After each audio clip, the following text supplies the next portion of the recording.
Assalamualaikum warahmatullahi wabarakatuh. Perkenalkan, nama saya Nani, NPM 2021503125. Di sini saya akan menjelaskan tentang perhitungan menggunakan metode Shaw.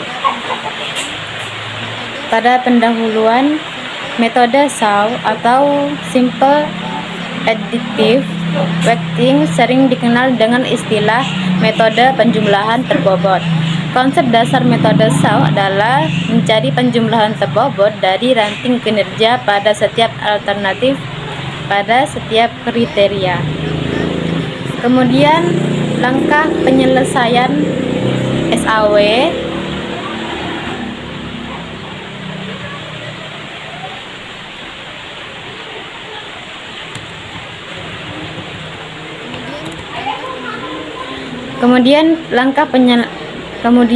langkah penyelesaian pada SAW atau Simple Additive Weighting adalah sebagai berikut. Yang pertama, menentukan kriteria-kriteria yang akan dijadikan acuan dalam pengambilan keputusan, yaitu CI. Yang kedua, menentukan rating kecocokan setiap alternatif pada setiap kriteria. Yang ketiga, membuat matriks keputusan berdasarkan kriteria atau CI. Kemudian melakukan normalisasi matriks berdasarkan persamaan yang disesuaikan dengan jenis atribut atau atribut keuntungan ataupun atribut biaya, sehingga diperoleh matriks ternormalisasi R.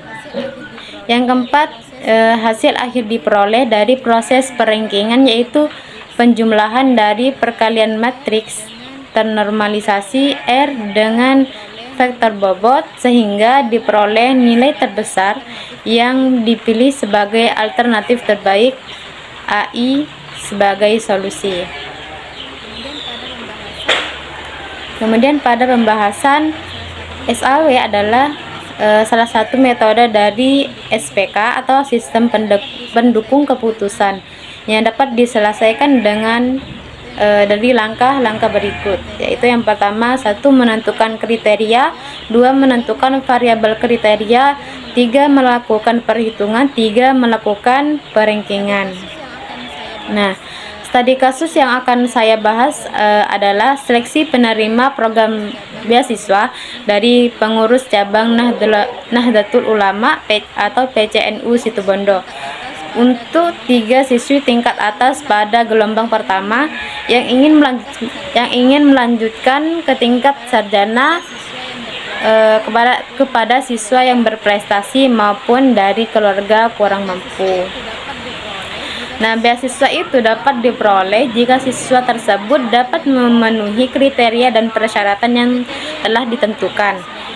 Kriteria yang digunakan adalah sebagai berikut, yaitu C1 IPK sama dengan IPK minimum, C2 penghasilan orang tua, C3 kemudian beasiswa dapat diperoleh jika siswa tersebut dapat memenuhi kriteria dan persyaratan yang telah ditentukan. Kriteria yang digunakan adalah sebagai berikut. Yang pertama, IPK minimum, yang kedua penghasilan orang tua, yang ketiga akreditasi universitas.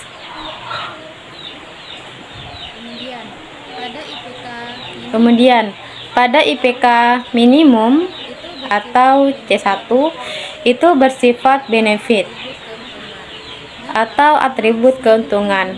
Mengapa? Karena semakin tinggi nilai IPK-nya, maka semakin besar pula nilai kriterianya. Pada kriteria nilai IPK C1 dapat dibangun rating penilaian sebagai berikut. Kita bisa lihat di dalam tabel bahwa jika IPK lebih kecil dari 2,50 maka nilainya itu 0. Kemudian jika IPK lebih besar dari 3,50 maka mendapatkan nilai 1. Kemudian pada penghasilan orang tua, kriteria penghasilan orang tua itu bersifat kos. Mengapa? Karena semakin tinggi penghasilan orang tua, maka akan semakin kecil nilainya. Pada kriteria penghasilan orang tua atau J2 dapat dibangun rating penilaian sebagai berikut, yaitu jika penghasilan lebih kecil dari 1.500.000 per bulan, maka nilainya 1. Jika penghasilannya itu lebih besar dari 3 juta rupiah, maka nilainya itu sama dengan 0,25. Kemudian akreditasi perguruan tinggi. Pada kriteria perguruan tinggi ini bersifat benefit atau atribut keuntungan. Mengapa? Karena semakin tinggi akreditas perguruan tinggi, maka akan semakin tinggi pula nilainya. Pada kriteria akreditas perguruan tinggi atau C3 itu dapat dibangun rating penilaian sebagai berikut. Di sini pada akreditasi universitas, jika akreditasnya itu A, maka mendapatkan nilai 1, dan jika akreditasnya E, maka mendapatkan nilai 0. Kemudian pada bobot kriteria, dari setiap kriteria yang digunakan, semuanya akan diberi nilai bobot. Pengambil keputusan memberikan bobot untuk setiap kriteria atas dasar pertimbangan sendiri atau biasanya berdasarkan survei atau kuesioner. Nah, pada kode kriteria C1 itu kriterianya nilai IPK, bobot kriteria 40, terus normalisasi menjadi 0,4. Pada C2 itu kriterianya penghasilan orang tua per bulan.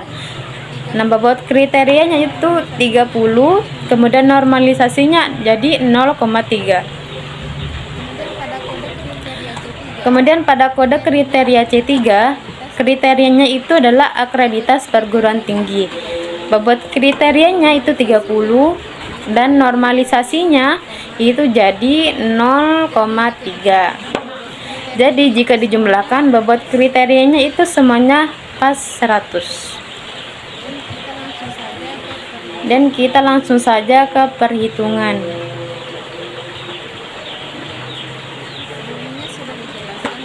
Sebelumnya sudah dijelaskan bahwa kode kriteria C1 itu kriteria nilai IPK, kemudian C2 itu penghasilan orang tua, C3 itu akreditas perguruan tinggi. Nah, bobot kriterianya itu nilai IPK 40, penghasilan orang tua per bulan itu 30, akreditas perguruan tinggi itu 30. Jadi totalnya 100. Nah, di sini pada data awal saya sudah mencantumkan nilai-nilai atau angka berdasarkan kriteria masing-masing. Pada kriteria C1 ini termasuk benefit, kemudian C2 termasuk cost, dan C3 termasuk benefit juga. Pada normalisasi matriks, kemudian kita akan mencoba normalisasi matriks. Di sini akan saya percepat videonya. 1, 2, 3, 4, 5, 6, 7, 8, 9. Baik, pada rumusnya kita gunakan sama dengan if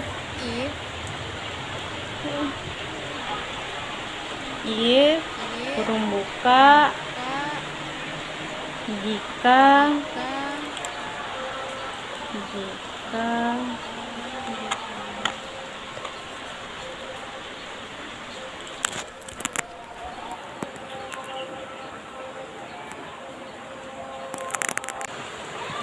seperti benefit